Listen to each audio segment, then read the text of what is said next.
Object हैं ये कोई, ठीक है जी। तो यहाँ पे रहता है चिंटू राम, यहाँ पे रहता है मिंटू राम। चिंटू राम का मास है m1, मिंटू राम का मास है m2 और इन दोनों में डिस्टेंस है r, ठीक है जी।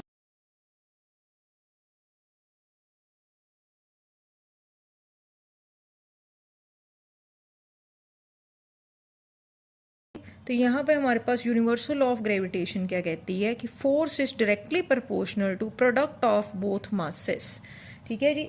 तो इसको कई बुक्स में एनसीईआरटी में कैपिटल एम और स्मॉल एम लिया है, तो आप जो मर्जी ले सकते हो, ठीक है जी।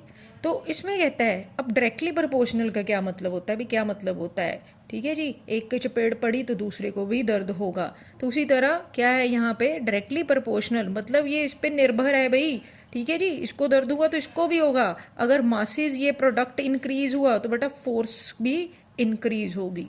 तो अगर एक चीज़ पूरी डिपेंडेंट हो किसी पे उसको बोलते हैं डायरेक्टली प्रोपोर्शनल। और कहते हैं यही फोर्स जो दोनों का डिस्टेंस है आर, इसके इनवर्सली प्रोपोर्शनल है, ठीक है। मासेस के प्रोडक्ट के directly proportional, inversely proportional to distance between them.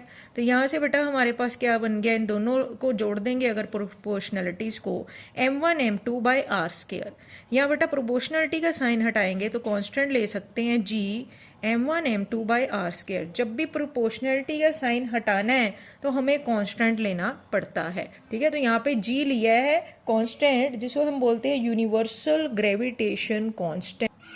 अब यहाँ पे बेटा g की वैल्यू हमारे पास क्या आ गई, g is F R square over M M. m1 m2 लिया है तो m1 m2 ले सकते हो, नहीं तो ये दोनों मासेस है।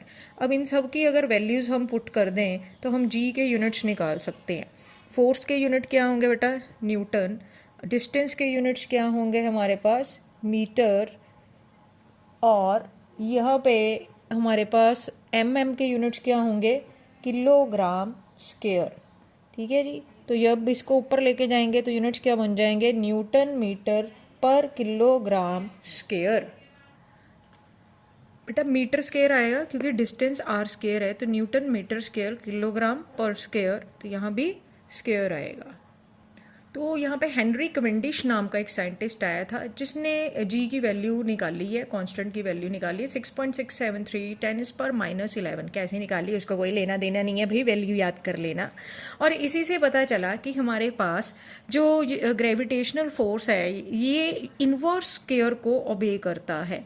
इन्वर्स स्क्वायर का मतलब क्या है कि फोर्स जो है it is inversely proportional to distance का स्क्वायर, ठीक है जी। तो अगर ये डिस्टेंस के इन्वर्सली प्रोपोर्शनल स्क्वायर है तो इसका मतलब क्या हुआ कि अगर d हमारे पास इंक्रीज